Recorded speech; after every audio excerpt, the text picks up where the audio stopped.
just about a year ago, I wrote a piece called Beyond Resistance, the story of 2016. And my point in this piece, which I reiterated at multiple points throughout the last year, was that it's not enough for Democrats, for the left, for activists to just complain about Donald Trump, to just talk about how horrible he is, or frankly, I think they should talk more about how horrible all the Republicans are, but it's not enough just to talk about how horrible anybody or anything is. You have to not only resist, you have to proactively fight back with a positive vision of the future. I go on this subject again and again and again. And, you know, I have to say, I don't think there was as clear or crystalline a summary of 2017. It didn't wrap itself up into a nice little ball the way 2016 did, where we lost to Donald Trump.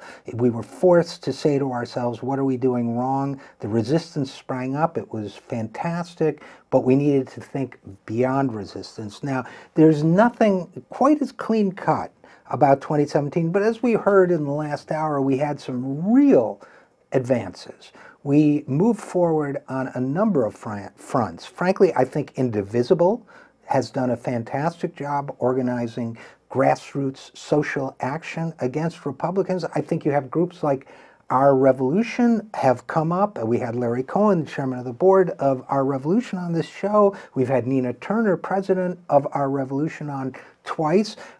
Groups like Our Revolution are backing candidates, Democrats, independents, anybody who can win, who supports a progressive agenda for change. So we have groups like that springing up. We have independent activists coming together and fighting for causes. We have people like our friend Winnie Wong, who is on this show today.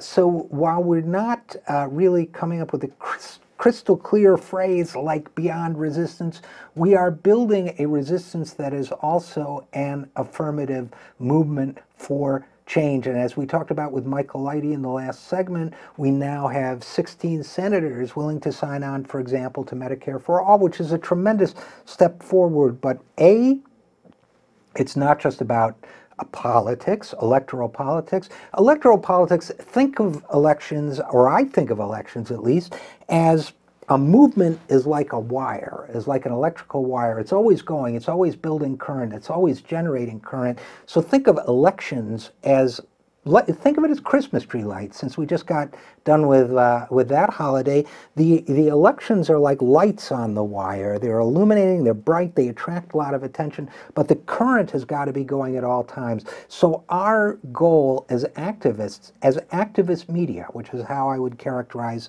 this program, our goal is to keep that current going, to keep people informed, to keep people excited, to keep people motivated, to help contribute to the electricity that illuminates those lights, those elections when they come along, but is also creating other lights and illuminating those as well. The lights that go on when people show up and tell elected officials a policy is unacceptable. The light that goes on when we have people in the streets demanding change, and we have millions of other people learning from that and becoming motivated to join a movement themselves. The light that goes on each and every time an individual learns something new about what's going on in their world and is determined to do something about it. This is what we seek to create as a movement. This is what we seek to create as individuals. This is what we seek to create as a media outlet working for you. As I have said, probably ad nauseum for some people,